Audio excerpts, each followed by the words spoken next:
Fear of flying is a very common phobia, with 1 in 4 people experiencing it at some point in their lives. It can involve other phobias like claustrophobia, where there is a feeling of being trapped, not being able to escape, and not seeing where you're going. It can also involve having panic attacks. If you've had a panic attack before in the past, you might be worried that you're going to have another one while on board on a flight, which is basically a feeling of rapid heart rate, rapid breathing, tightening of the chest, a fight or flight response, which is not a pleasant feeling. So what often happens is people avoid the situation.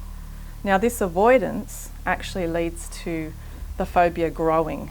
So the more avoidance, the more you're reinforcing the phobia. The only way really to overcome a phobia is to face it head on. So with the fear of flying, you need to fly. I'm Daniela Cahan and I'm a psychology student studying at the University of New England, and in particular studying behaviour modification. Behaviour modification is a field of psychology that looks at human behaviour and analyses it, and also applies modification techniques to change that behaviour for certain reasons. There are lots of applications for behaviour modification, such as clinical psychology, child behaviour management, rehabilitation, and also phobia. Today I'm going to be talking about flying phobia. A phobia is a fear or anxiety that an individual experiences that is so great that it disrupts a person's life.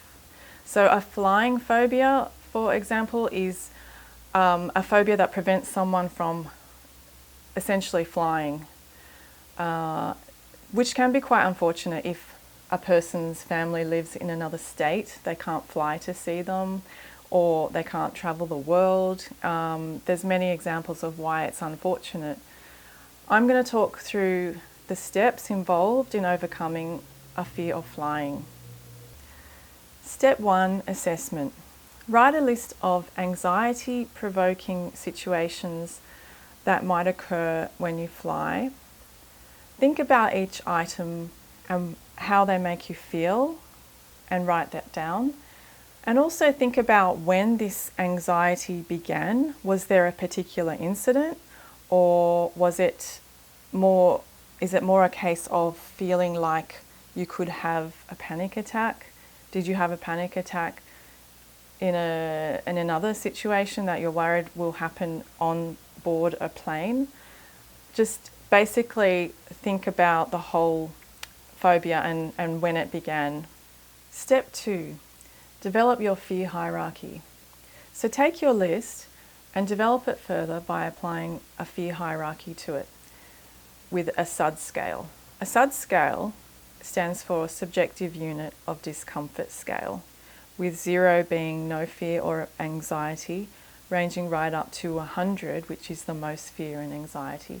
So for fear of flying, it could be 0 being maybe watching a video of people flying, 10 could be planning a trip perhaps, and 50 could be arriving at the airport, just for example. Try and aim for a range of difficulty, so from easy, medium to hard fear level scores, and then you'll have your fear hierarchy list. Step 3, set your goal. This should be your most catastrophic fear, with a SUD scale of 95 to 100.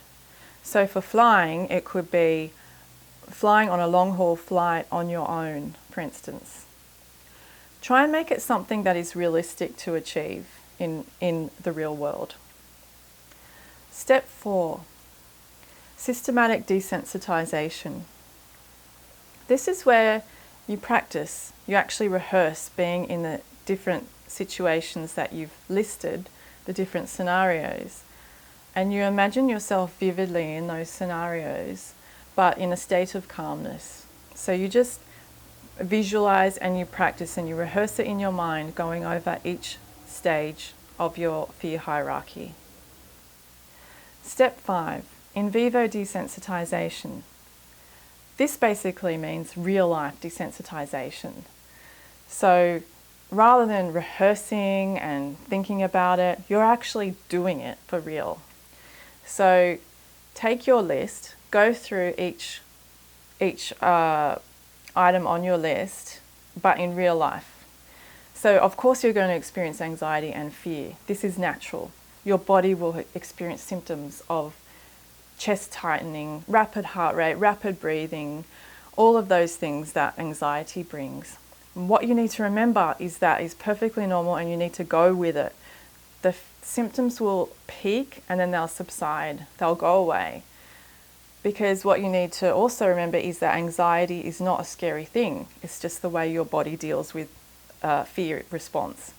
So once you get through that, at each stage, you basically use positive reinforcement, acknowledge the achievement, and move on to the next level. And that's how you basically go through each graduated exposure level to get to the top. Step 6, maintenance. Have a friend take a photo or video of you accomplishing each stage in your fear hierarchy. So that you have a record of your accomplishment, you can remind yourself that you've got this evidence that you actually did this. You've done a lot of work to get to this stage, so you want to remember that and you want to remind yourself with positive reinforcement of what you did. So yeah, bring it out on a regular basis and keep it up, because the desensitization is something that you want to maintain. Basically that's it. It does involve a lot of work, perseverance, and getting through, quite a bit of anxiety, but with a massive payoff at the end. Good luck and happy flying.